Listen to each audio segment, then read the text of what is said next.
अस्सलाम वालेकुम friends, welcome to Urdu news point. India की शुमाल मशरकी रियासत में वॉलीबॉल मैच के दौरान एक खातून खिलाड़ी की अपने बच्चे को दूध पिलाने की वीडियो सोशल मीडिया पर वायरल हो गई है। स्टेट गेम्स के दौरान वॉलीबॉल का मैच जारी था, जिसमें दो टीमों के माबैन एक पॉइंट के लिए जान तोड़ मेहनत जारी थी। इसी दौरान रेफरी ने हाफ टाइम का हुटल बजा दिया।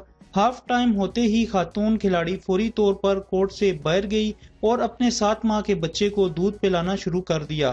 खातून खिलाड़ी की अपने बच्चे को दूध पिलाने के दौरान किसी ने इसकी तस्वीर खींचकर सोशल मीडिया पर डाल दी, जो देखते ही देखते वायरल हो गई और लोगों ने मां के जज्बे को सराहना शुरू कर दिया।